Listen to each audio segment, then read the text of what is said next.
तो ताजिया मरने वालों के यहाँ क्या आता है, तो अब ये ताजिया क्यों बनाते हो? इमाम अहमद सुन्नत आला हज़रत सरकार इमाम अहमद रज़ा ने जो वज़ाहत फरमाई है, जिसको बनाने की इजाजत दी, बस इतनी सी कंडीशन, जैसे काबा का नक्शा है, जैसे गुंबदे खजरा का नक्शा है, इमाम सरकार हुसैन के रोजे का हूबहू नक्शा, इसे बना के तस्वीर खींच करके या बना करके अपने घर में सजा के रख लो, बस इतना ही इसकी असल है। बनाना, घुमाना, नचाना, फिराना, चौक पे लाना, हुल्लड़बाजी करना, अपनी ही बहन बेटियों को पूरी कौम और पूरे गांव हर मजहब के लोगों को के सामने बेआबरू करना, यार ये लॉजिक तो बहुत सर जा रही है। इस पागलपन का क्या इलाज है, इस जुनून का क्या इलाज है, मुझे बताओ पूरे जुरई के लोग। क्या सीना क्यों पीटते हो?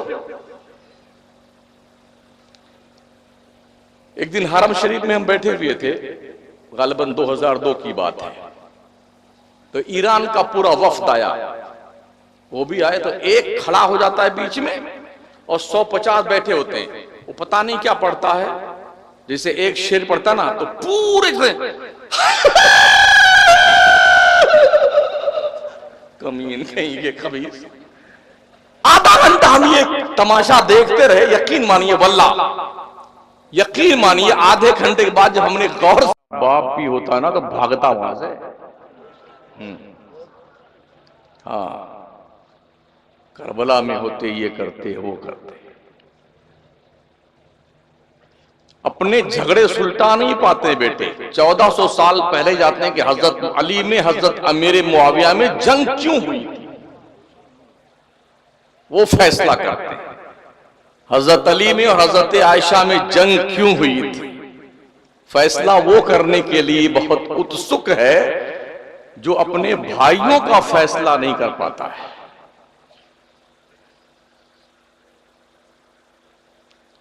मैं इतना जरूर अर्ज करूंगा, खुले जहन के साथ आप बैठें और हमारे सवालों के जवाबात अगर आपके पास हैं तो उसे देने की कोशिश कीजिएगा।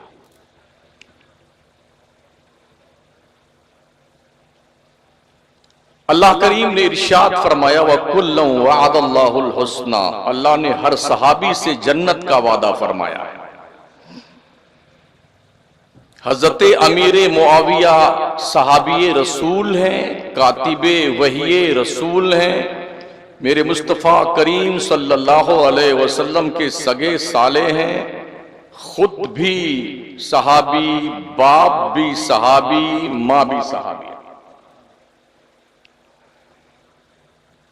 बेटा नालायक निकल गया तो कौन जिम्मेदार उसका? एक बाप के 5 बेटे होते, पांचों बराबर होते हैं? ये पांचों उंगलियां बराबर हैं? कोई बदमाश निकल जाता है, कोई वफादार निकलता है, कोई दोनों के बीच में रहता है, कोई एकदम अलग रहता है, कोई एकदम ठीक ठाक रहता है, अलग अलग। तो बड़ी अमीर मुआविया ने जो है यजीद को खलीफा क्यों बनाया, तो इसकी सारी जिम्मेदारी हजरत अमीर मुआविया की है। जो करबला में जो कुछ हुआ वो हजरत अमीर मुआविया उसके जिम्मेदार है। मैं आपसे कहना चाहूंगा, हजरत रसूल गिरामी वकार का फरमान आली शान मफहूम हदीस, आका फरमाते, मेरा एक नवासा, एक शहजादा मुसलमानों के 2 गिरोह में, बड़े गिरोह में सुलह करवाएगा, उनका नाम हसन मुज्तबा है। हुजूर ने मुसलमानों के 2 बड़े गिरोह कहा, यानी कि हजरत अमीर मुआविया भी मुसलमानों का गिरोह है, उनके साथ में जो लोग हैं, और इमाम हसन के साथ जो लोग थे वो भी बड़ा गिरोह था मुसलमानों का। दोनों मुसलमान थे, दोनों हक पर थे। अगर हजरत अमीर मुआविया यजीद को खलीफा, अपना जानशीन बनाने की बुनियाद पर मुजरिम हैं, तो इमाम हसन मुज्तबा ने खिलाफत 6 महीना संभालने के बाद हजरत अमीर मुआविया के हवाले कर दिया कि इसे आप संभालिए, तो अब आप क्या कहेंगे कि ये सारी जिम्मेदारी तो इमाम हसन की है?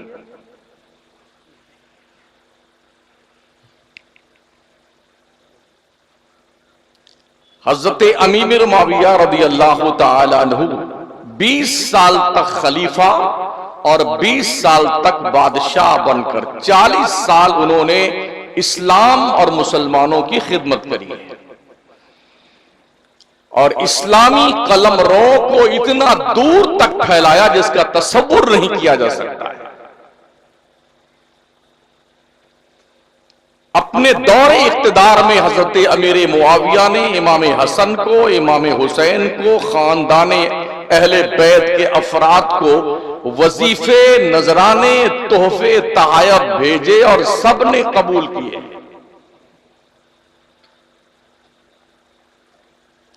तो उनके यहां तो कोई मामला नहीं था। 1400 साल के बाद लोग जागे हैं फैसला करने के लिए।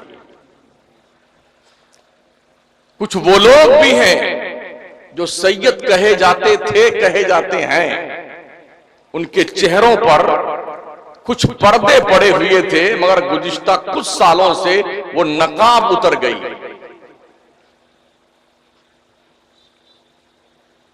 और वो लोग बाज़ाब्ता तौर पर एज़ादारी को, सीना कूबी को, मातम करने को, नौहा करने को, ताजिया बनाने को, उठाने को, घुमाने को जायज ठहराने का बाज़ाब्ता सवांग रचा रहे हैं। और कुछ चमचे मौलवी उनके साथ में मिल करके इस कारोबार को बढ़ावा दे रहे हैं। मैं आपसे पूछना चाहता हूं, करबला का वाकया हुए तकरीबन 1350 साल का जमाना गुजर रहा है। 1350 साल का जमाना गुजरने के बाद आज आपको याद आई है कि इमाम हुसैन के गम में सीना पीटना चाहिए? आज आपको याद आई है कि उनके लिए ताजिए उठाने चाहिए? सबसे ज्यादा गम तो घर वालों को होना चाहिए था ना। तन्हा इमाम ज़ैनुल आबिदीन करबला से लौटे थे मदीना बच करके, जिनकी शहादत नहीं हुई थी। मदीना आने के बाद तकरीबन 40 साल से ज्यादा वो बकायदे हयात रहे। जिंदगी में कभी एक बार भी ना उन्होंने ताजिया बनाया, न ढोल बजाया, न सीना पीटा। ये क्या कहते हैं, अरे हमें बहुत तकलीफ है करबला से। जिसके घर में सारा मामला हुआ, क्या उनको तकलीफ नहीं थी? आज तुमको ज्यादा तकलीफ है, तुम ढोल पीटते हो। दूसरी बात, अगर आपके वालिद का इंतकाल हो जाए, मां का इंतकाल हो जाए, बाप का इंतकाल हो जाए, तो क्या आप यही काम करेंगे? तीजा, 10वां, 20वां, बरसी, 40वां जब जब ये आए ना, तो बजाय कुछ करने के लेके ढोल बैठ जाओ अपने दरवाजे के सामने और दिन भर पीटो।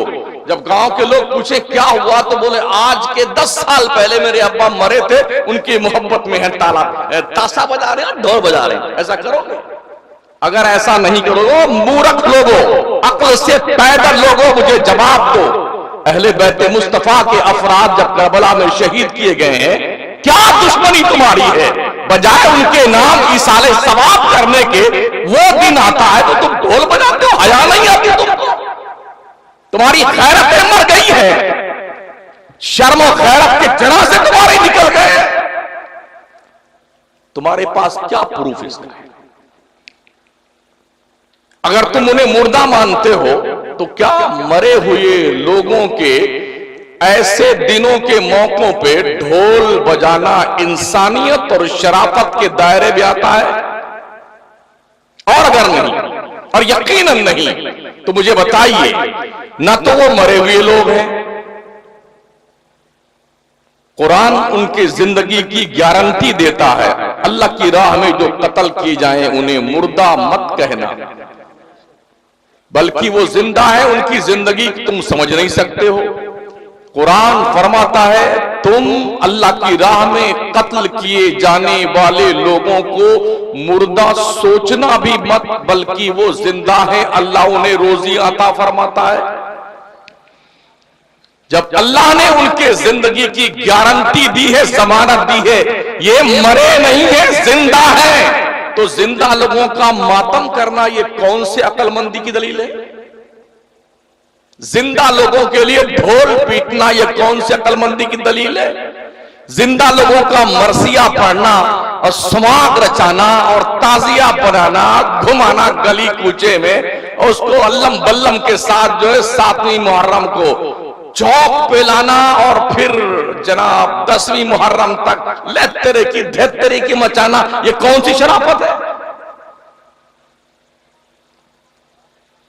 इस बार बाज़ाब्ता तौर पर कुछ दोस्तों ने, जानते हो, खलीफा बुर्ज जैसा ताजिया बनाया, जरा देखा ना?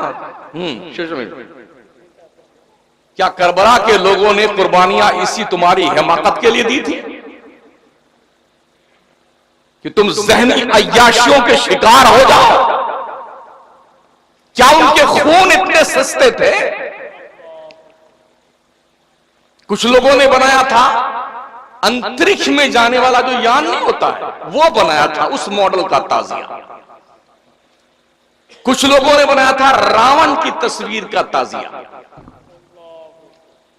कुछ तस्वीरें ऐसी दिखी कि ताजिया के साथ कई कई बुतों और मूर्तियों की तस्वीरें थी लगी हुई।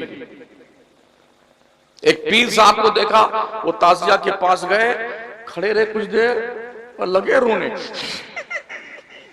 तेरी ऐसी की तैसी, अरे रो जो मर जाए उस पे रो, जिंदों पे क्या रोते हो यार?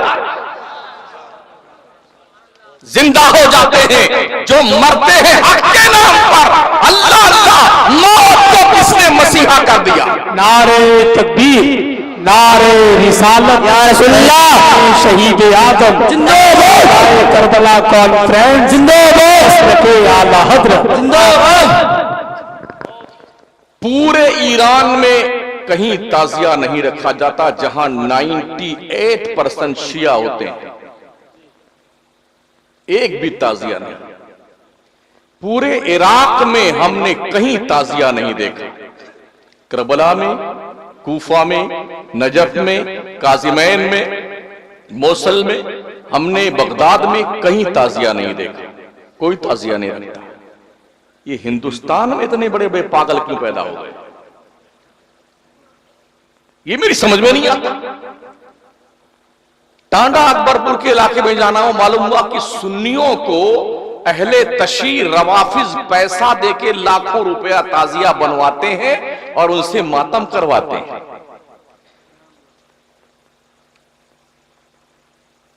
क्या हमारी अकल इतनी जो है खत्म हो गई है, चार्जिंग खत्म होगी अकल की, इतना बुद्धि हमारी भ्रष्ट हो गई है, हमें यह शऊर नहीं रहा कि हम क्या कर रहे हैं और हमें क्या करना चाहिए।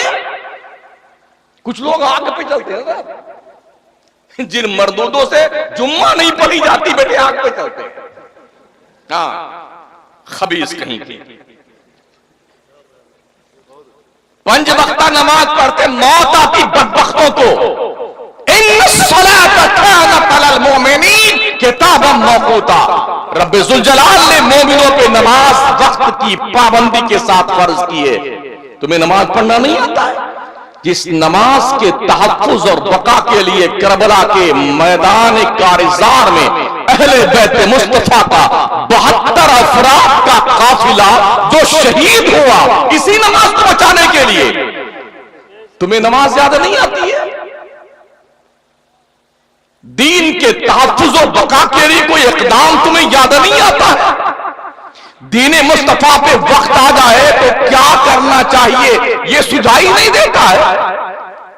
खून में नहाओ, जख्म सहो, सर फिदा करो, जब वक्त आए दीन पर यूं हक अदा करो जैसा हक करबला वालों ने अदा किया। दुनिया के नक्शे पे सिर्फ एक करबला है जो इराक में है। पगलों ने हर गांव में करबला बना लिया। भाई वाह, कमाल की थिंकिंग तुम्हारी है। और वो छोटे से लेके छोटा मजला, उसके सजला और फिर उसके बड़का, यानी माजल्ला अस्तगफिरुल्लाह, हजरत अली असगर, हजरत अली अकबर, हजरत कासिम और मोहम्मद इब्राहिम और जी अब्बास अलमबरदार, उनका कटा हुआ बाजू, इमाम हुसैन, ये सब बना के रखते बेटे और फिर घुमाएंगे पूरे गली कूचे में। और हमारी माएं और बहनें सज धज करके खातून जन्नत और सैयदा ज़ैनब के उसवे करीमाना को पसे पुश डाल करके अपने फिक्री आजादी के साथ इस्लाम के कवानीन का मजाक उड़ाती गलियों में फिरती है। हमारा कोई आलिम, कोई इमाम इसके बारे में कुछ खिताब करे तो कमेटी मुसलमान का मोहल्ला, सुन्नी मुसलमान हाथ धो के नहीं, नहा धो के उसके पीछे पड़ जाता बेटा। रायपुर के इलाके में सुन्नी आलिमों ने जब इसके खिलाफ खिताब किया, बाज़ाब्ता उनको बुला करके ला करके वहां पर जहां ताजिया बाबा रखे गए थे जनाब, वहां ला करके उठक बैठक करवाई गई हज़रत उलमा से, उठक बैठक करवाई गई। और एक मौलवी की बेचारे की तस्वीर वायरल हुई है, वीडियो मौजूद है, कंप्लेन करके पुलिस की हिरासत में दे दिया गया। हमारे साथ कुछ करो ना, जिसकी मां ने दूध पिलाया है। क्या बात है, हम पूरे मुल्क में बोल रहे हैं। जी हजरत, जी जी। इस गुंडागर्दी का कोई ऑप्शन इस्लाम में नहीं है जिसे ताजिया की बाजार गर्म किए हुए बैठे हुए तुम लोग। इस सीना कुबी का कोई कॉन्सेप्ट इस्लाम में नहीं है। ये जंगलीपन है, आवाज़ फिक्र तबाह है, अय्याशी ज़हनियत के लोगों का एक मामूल और सेवा, कुछ नहीं इसके अलावा है। बंद कर दो इस बकवास को। अगर इमाम हुसैन से मोहब्बत करते हो, इसे मोहब्बत नहीं कहते, इसे दरीदा बैनी और गुंडागर्दी कहते हैं। बेटे ढोल बजाए बंबई वगैरह में, बड़े बड़े शहरों में, यूपी और बिहार के लोग जैसे मुहर्रम का चांद निकलना वाला होता है, निकलने वाला, सारे बेटे कारोबार बंद करके भागाते अपने में, ढोल बजाने जा रहे हैं, ताजिया उठाने जा रहे हैं। बाबा अच्छा, कुछ लोग कहते हैं अरे हमारे बाप दादा रखते हुए चले आए, हम कैसे छोड़ दें। अबू जहल भी ये कहता था, मक्का का अबू लहब भी यही कहता था, हमारे बाप दादा इन 360 को पूजते चले आए, हम एक को कैसे पूजे। कुफारे मक्का यही कहते थे, हम अपनी परंपरा को त्याग पत्र कैसे दे सकते हैं, हमारे बाप दादा करते चले आए। क्या क्या करते आए, सत्तू का बनाया हुआ खुदा, उसको को भी पूजते आए। ऐसे लकड़ गिद्धे टुकड़ गिद्धे जिन्हें कैसे कैसे अंडे बच्चे लेकर के सबकी परस्ती, गोबर, पेशाब, कीड़े मकोड़े, हाथी घोड़े, आसमान जमीन, तेज आंधी आ जाए वो भी खुदा है, हवा तेज चल जाए वो भी खुदा है, आग लग जाए वो भी खुदा है, जमीन फट जाए ओहो ये भी खुदा है। अरे क्या बुद्धि भ्रष्ट हो गई भाई साहब, इतने सारे खुदा हो जाएंगे, इतनी मार कुटाई आपस में करेंगे, एक खुदा दूसरे खुदा को कत्ल कर देगा। मेरा रब फरमाता है, लौ काना फीहिमा आलिहा इल्लल्लाह लफसदता, अगर एक वहदहू ला शरीक के अलावा कोई और खुदा होता तो तुम देखते दोनों आपस में लड़ मरते। अल्लाह वहदहू ला शरीक है, अल्लाह एक है। हमारे यहां ऐसा नहीं है कि एक खुदा का आज पावर तेज हो गया है, 6 महीने के बाद दूसरा नया खुदा निकला ना तो पहले वाले का पावर लेस हो जाता है, ये इसका पावरफुल हो जाता है। हमारे ऐसा कुछ नहीं है, हमारा एक ही खुदा है जिसकी शान इन्नल्लाह अला कुल्ली शैइन कदीर है। पावर लेस और पावर माइनस नहीं होता है, वो जब चाहता है ना, इन्नमा अमरुहु इज़ा अरादा शैया अन यक़ूल लहू कुन फयकून, जब वो किसी चीज के करने का इरादा करता है बस वो फरमाता हो जा, बस हो जाती है। अभी 10 दिन पहले जयपुर की सरजमीन पर अर्ली मॉर्निंग 4 बजकर के 20-22 मिनट पर 4.7 का जलजला आया था। यकीन मानिए जो जिस हाल में था घर बार छोड़ के भागा। जरा कोई ऐसी तैसे में सो रहा होगा, कोई कूलर में सो रहा होगा, कोई चड्डी पनियान पहने भागा बेटा, कोई लुंगी बांधते, कुछ छुआ नहीं, न खजाना उठाया, न पैसा निकाला, न हीरे जवाहर। अरे भागो, जान बचाओ बेटे, जान। सब भगे बेटे उतर करके, मर्द औरतें बच्चे बूढ़े सब भाग करके बीच रोड पे लंबी कतार में खड़े हुए। बचा ले बेटे। जयपुर के कुछ इमामों ने फोन किया, हजरत आज बड़ा मजा आया। बोले क्या हुआ? बोले कसम खुदा की आज सुबह फजर में मस्जिदें खचाखच नमाजियों से भरी थी। हमने माशाअल्लाह या अल्लाह रोजाना अज़ान फजर के टाइम 4.7 की तीव्रता वाला जलजला रोज भेज दिया। कम से कम ये सोए हुए बदबख्त जिनकी आंखें नहीं खुलती है, इस डर से तो तेरे दहलीज़े करम पर अपनी पेशानी नियाज के सज्जे लुटाने को आ जाएंगे। एहसास नहीं होता है। करबला वालों ने कुर्बानियां तुम्हारे हुल्लाबाजी के लिए दी थी क्या?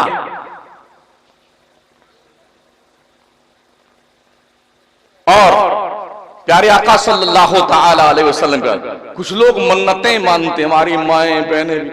अरे किसी के अगर बच्चे पैदा होते मर जाते हैं ना, बोल अब की मन्नत मानते हैं, अगर बच्चा पैदा हुआ ना तो इसको इमाम हुसैन का फकीर बनाएंगे।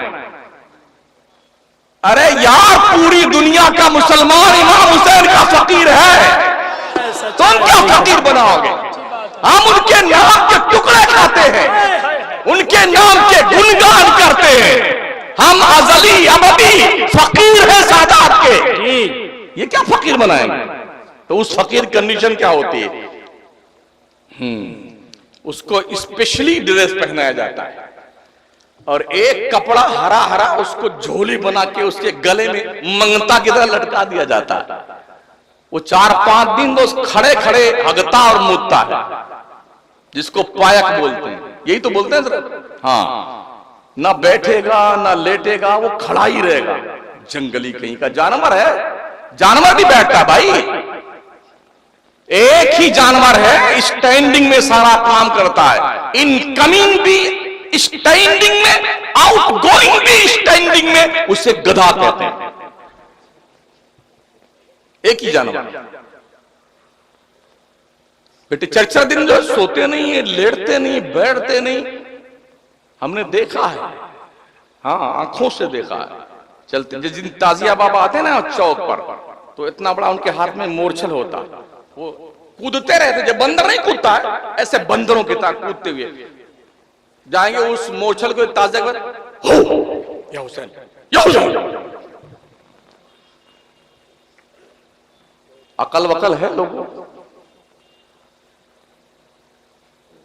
जहां शिया भरा पड़ा हुआ है, कोई पायक नहीं बनता यार, कोई ताजिया नहीं रखता। तुम पगला गए सुन्नियों, पूरा गांव सुन्नी का, मगर साहब ताजिया बनाएंगे। अच्छा ये अलग बात है, बोले अगर ताजिया नहीं बनाएंगे तो हमारा लड़का मर जाएगा। अजब अजब दास्तानें इन्होंने बना रखी हैं। अगर ऐसा ना किया ऐसा हो जाएगा, ऐसा ना किया तो वैसा हो जाएगा। अच्छा जो आदमी ताजिया बनाता ही नहीं तो या रोज बनाए ताजिया, मरेगा नहीं वो। अगर ताजिया बनाने से कोई नहीं मरता है तो हम अलल ऐलान आज के जलसे में आपको हुक्म देते हैं, आप खूब ताजिया बनाइए, लेकिन पहले गारंटी दीजिए कि आप मरेंगे नहीं। ऐसे मरते हैं ना, खरबों रुपया दे करके टाइटन जहाज की जियारत करने जाते हैं, वही मर जाते हैं बेटे। 1970 के आसपास डूबा हुआ जहाज, उसको देखने के लिए अभी पिछले महीने में 5 खरबोपति गए थे। वो बढ़िया सी पनडुब्बी बनाया खरबों रुपए की, चलते उसकी जियारत करने के लिए। बेटे बैठ के गए, सब सुसज्जित था, किसी चीज की कोई कमी नहीं। जब उसके करीब कहीं आसपास पहुंचे होंगे कई हजार फीट नीचे समंदर के पानी के अंदर, तो मलकुल मौत ने कहा, आ जाओ बच्चू, अब तुम्हें भी लोग ढूंढने आए। 5 के 5 टपक गए बेटे, अरबों खरबों पति थे, मौत नहीं आई उनको। हमने देखा है हमारे नाना के गांव में जितने लोग ताजिया वाजिया रखते थे बचपन में ना, सब मर मुर आ गए, कम बकम एक को नहीं बचे। आइए जनाब आइए, एक भी नहीं बचा, मर दू सब मर गए। तब उनको याद आया, यार ताजिया रखो चाहे ना रखो, मरना तो है ही, तो मत ही रखो साहब। हम भी तकरीबन 1 साल नहीं हो गए 35 साल से तकरीर करते हुए और ताजिया की मुखालफत करते हुए, ना हम मरे ना हमारी बीवी मरी ना हमारे बच्चे मरे। और मौत आएगी तो किसके बाप की मजाल है कि उसे रोक ले? उसका तो एक वक्त मुकर्रर, वलन युअख्खिरुल्लाहु नफ्सन इज़ा जाअ अजलुहा वल्लाहु खबीरुम बिमा तामलून। मौत आएगी तो अपने वक्त से ना 1 सेकेंड पहले आएगी ना 1 सेकेंड बाद में आएगी। अल्लाह तुम्हारे करतूत को जानता है, खबरदार। इस गांव का नाम क्या है? ओ पूरे जुरई के लोगों, कान खोल के सुन लो, पूरे गांव के लोगों, ताजिया बनाना जो भी बनाया जा रहा है, इसका बनाना हराम हो नाजायज, इसका उठाना हराम हो नाजायज, इसके पास फातिहा पढ़ना हराम हो नाजायज। मौलवी या कोई तकरीर करे तो 1 नंबर पेट पालू मौलवी है, वहां पर फातिहा देना नाजायज, वहां मन्नतें मानना नाजायज। इतनी सी असल है ताजिया की। पहली बात तो ये सुन लो, ताजिया ताजियत से बना है। ताजियत उसकी की जाती है जिसके यहां कोई मर जाए, उसकी ताजियत की जाती है। तो करबला वाले मरे नहीं, ये सुन लो, अल्लाह ने उनकी जिंदगी गारंटी दी। तो ताजियत माना क्या है भाई साहब? तो ताजिया मरने वालों के यहां क्या आता है? तो अब ये ताजिया क्यों बनाते हो? इमाम अहमद सुन्नत आला हज़रत सरकार इमाम अहमद रज़ा ने जो वज़ाहत फरमाई है, जिसको बनाने की इजाजत दी, बस इतनी सी कंडीशन, जैसे काबा का नक्शा है, जैसे गुंबदे खजरा का नक्शा है, इमाम सरकार हुसैन के रोजे का हूबहू नक्शा, इसे बना के तस्वीर खींच करके या बना करके अपने घर में सजा के रख लो। बस इतना ही इसकी असल है। बनाना, घुमाना, नचाना, फिराना, चौक पे लाना, हुल्लड़बाजी करना, अपनी ही बहन बेटियों को पूरी कौम और पूरे गांव हर मजहब के लोगों को के सामने बेआबरू करना, यार ये लॉजिक तो बहुत सर जा रही है। इस पागलपन का क्या इलाज है? इस जुनून का क्या इलाज है? मुझे बताओ पूरे जुरई के लोग, क्या सीना क्यों पीटते हो? एक दिन हरम शरीफ में हम बैठे हुए थे, गालिबन 2002 की बात है। तो ईरान का पूरा वफ्द आया, वो भी आए, तो एक खड़ा हो जाता है बीच में और 150 बैठे होते हैं। वो पता नहीं क्या पढ़ता है, जैसे एक शेर पढ़ता ना तो पूरे कमीन कहीं के खबीस। आधा घंटा हम ये तमाशा देखते रहे। यकीन मानिए वल्लाह, यकीन मानिए आधे घंटे के बाद जब हमने गौर से उनकी आंखें देखी, खुदा की कसम आंख में आंसू तो दूर की बात, कमबख्त पसीने में नहीं थी। यानी आधा घंटा मेहनत करने के बाद यक्को बूंद आंसू मरदूद के नहीं निकले। क्या जुनून का अर्ज आला ही को हमारी कौम के लोगों को।